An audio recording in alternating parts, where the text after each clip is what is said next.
We Yeah. must accept finite disappointment, but never lose infinite hope. Martin Luther King. A very good morning, Toastmasters and guests. When I was born on 6 June 1988, my parents had already decided that I'll become an engineer once I grow up. My mom, a nursery school teacher, gave the name Avinash, hoping that I'll be indestructible in any given situations. Even though I was born in the beautiful coastal city of Manipal, I grew up in Namma Bengaluru for all these 32 years. I was extremely shy and antisocial in my childhood days. Being a person with a stutter, I always try to avoid speaking with people. I did not want them to tease me for my speech disability. There are many situations wherein I knew what I wanted to talk, but it just couldn't get out. The worst feeling ever is when anybody asks me my name and then I freeze. I could not even say my own name, but I never lost hope. While graduating from Webster's, where I completed my high school, I was tagged as the most introvert student. It was then that I decided that I'll make a mark in my life, come what may. While growing up, mathematics was something I genuinely loved doing. I had aimed to get into the best college of India, but I could only manage to get into the best college of Kumbulgudu, Don Bosco Institute of Technology. Though I played most of the sports well, I concentrated on cricket and represented my college for 4 years. My team and I lost lots of matches, and those failures made me realize the importance of not giving up. The sole reason for me to join engineering was to make my parents happy. But most of my engineering days were spent outside the campus. You're considered as a hunk when you do mass bunk became our motto. If we had a subject on mass bunk, I would have topped my class. My most favorite subject during my first year of engineering was elements of civil engineering and mechanics. I guess that is the only reason why I wrote it thrice, but I never lost hope. After years of hiding my stutter, I was exposed to the corporate world. My first interview was with IBM, and when they asked, "Tell me about yourself," I could not even speak for 15 seconds. Even today, I'm not sure how I got selected and how I completed 9 years with IBM. I had given many interviews in these years and got rejected by most of the companies because of my stutter. I had faced a lot of failures and obstacles in my 32 years of life, but again, I never lost hope and I will never will. Why is hope so important? Hope will help you get through a tough time and make it much more bearable.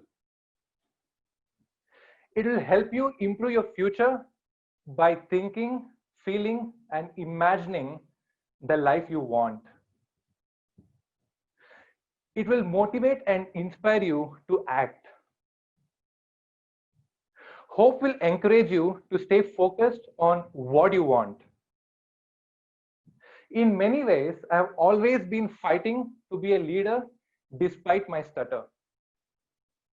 I feel like I always have something to prove, and that is the reason I joined Toastmasters.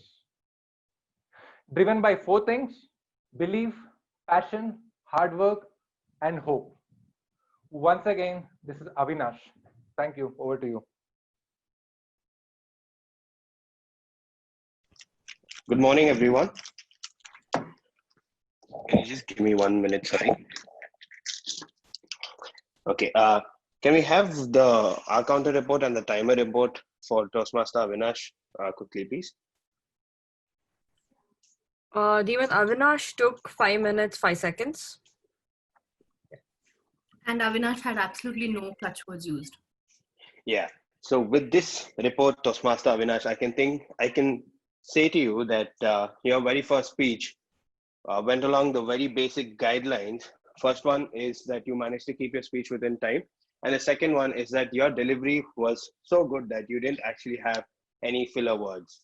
Now, when it comes to your actual speech, what I would like to say is that this wasn't an icebreaker. I think you did not only break the ice, but you absolutely shattered the ice among the audience and yourself, because I cannot think of a better introduction that any other speaker could have given.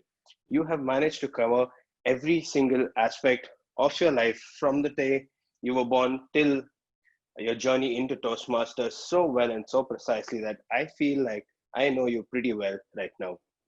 You have managed to elaborate really well on what your college life was like, and going on to what your corporate life is, and slowly you transition into what your actual life motto is from that. And I think that was a very crisp and clear transition, and that is one of the parts that I absolutely liked about your speech. And moving on to the other parts, I think on basis of clarity, you were very well audible. Everyone managed to hear exactly what your words were and what you were trying to say.